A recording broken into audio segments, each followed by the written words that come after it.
नमस्कार दोस्तों, कैसे हैं आप लोग? उम्मीद करूंगा कि जहां कहीं भी होंगे स्वस्थ होंगे। राष्ट्रपति के अभिभाषण के बाद धन्यवाद प्रस्ताव लगभग सभी नेता दे रहे हैं।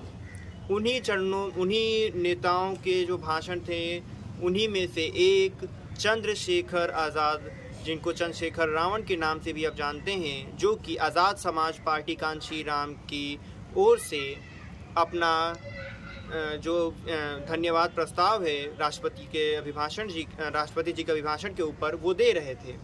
तो उन्होंने कुछ मुख्य बातें कहीं जो इस वीडियो में मैं आपके साथ साझा करूंगा।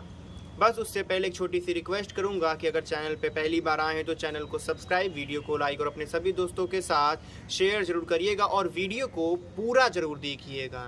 तो चंद्रशेखर रावण, जो कि नगीना लोकसभा सीट से पहली बार सांसद चुनकर गए हैं, संसद के अंदर पहली बार वो सांसद बने हैं और यह पहला मौका था जब उन्होंने कोई अपनी बात रखी हो संसद के अंदर। उन्होंने हर वर्ग की बात वहाँ तक पहुँचाने की कोशिश की। वो कौन सी बातें थी वो हर बात में आपको बताऊंगा। और SC ST के से लेके OBC तक की उन्होंने बात कही है, ओल्ड पेंशन स्कीम तक की भी बात कही। उनका कहना था कि ओल्ड पेंशन स्कीम, जो पुरानी पेंशन की जो व्यवस्था है, उसे दोबारा लागू किया जाए। इसके अलावा उन्होंने कहा कि सरकार जो है वो नारी के सशक्तिकरण की बात करती है, तो उन्होंने मणिपुर का जो मुद्दा था वो उठाया और दिन प्रतिदिन जो घटनाएं घटित होती हैं उसकी भी उन्होंने काफ़ी ज़्यादा बात की। इसके अलावा अगर हम बात करें तो उन्होंने MSP को लीगल गारंटी देने की बात कही कि सरकार को MSP मिनिमम सपोर्ट प्राइस जो है उसको लीगल गारंटी देनी चाहिए किसानों के लिए। किसानों के हित में रहेगा अगर ऐसा सरकार करती है तो। और उसके अलावा उन्होंने बात कही कि आज़ादी के बाद, यानी कि सन 1947 के बाद देश के अंदर जो सही तरीके से संसाधनों का बंटवारा नहीं हो पाया था, उसको सही तरीके से करने के लिए लोकतंत्र की स्थापना करी गई थी आज़ादी के कुछ समय के बाद। और जब लोकतंत्र की स्थापना हो जाने के आज हम लगभग 70 सालों से भी ज़्यादा समय हो चुका है, उसके बाद भी उन्होंने कहा कि उसके बाद भी यह चिंता का विषय है जो घटनाएं अभी भी सामने आ रही हैं, ऐसा उन्होंने कहा।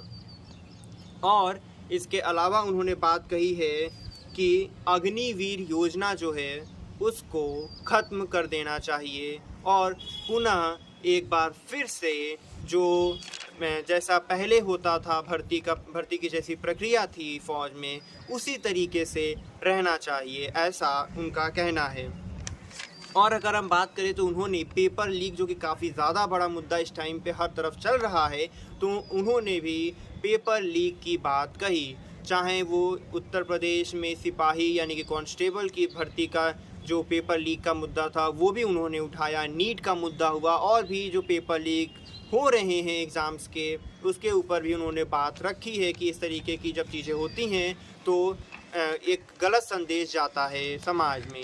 इसके अलावा अगर हम बात करें तो इन्होंने कहा कि बहुत सारे ऐसे प्राइवेट सरकारी ऐसी संस्थान हैं जहाँ पे प्राइवेट कर्मचारी काम करते हैं और कुछ जगहों पे सरकारी कर्मचारी काम करते हैं जहाँ पे 8 घंटे से ज़्यादा उनको काम करना पड़ता है। ऐसा उन्होंने कहा, संसद यानी कि चंद्रशेखर रावण जी ने ऐसा संसद लोकसभा में कहा है कि बहुत सारे प्राइवेट कर्मचारी हैं जो, और कुछ सरकारी कर्मचारी जो 8 घंटे से ज़्यादा काम उनको करना पड़ता है, इसलिए न्यूनतम वेतन की जो सीमा है, न्यूनतम वेतन जो है वो 20,000 कर दिया जाए, ऐसा उन्होंने डिमांड उठाया कि न्यूनतम वेतन जो है वो हर एक व्यक्ति के लिए 20,000 हो जाए।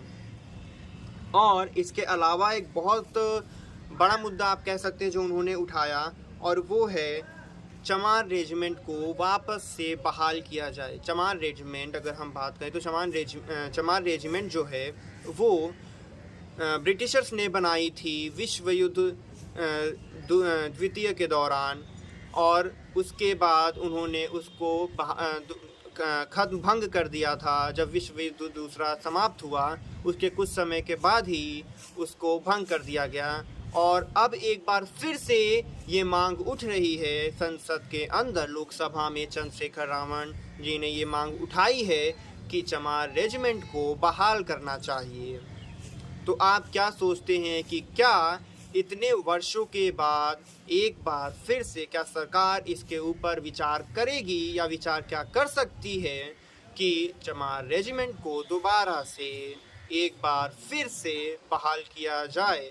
आप क्या सोचते हैं इस मुद्दे के बारे में कमेंट सेक्शन में ज़रूर रखिएगा। हालांकि ये उन्होंने सिर्फ अभी मांग उठाई है, इसके ऊपर क्या प्रतिक्रिया होगी वह तो भविष्य में ही देखने को मिला था। हमारा काम था आपको बस ये जानकारी देना कि उन्होंने किन किन मुद्दों को संसद के अंदर उठाया, जो हमने आपको बता दिया। उम्मीद करूंगा कि आपको यह वीडियो अच्छी लगी होगी और आप चैनल को सब्सक्राइब, वीडियो को लाइक और सभी अपने मित्रों के साथ इस वीडियो को शेयर ज़रूर करेंगे।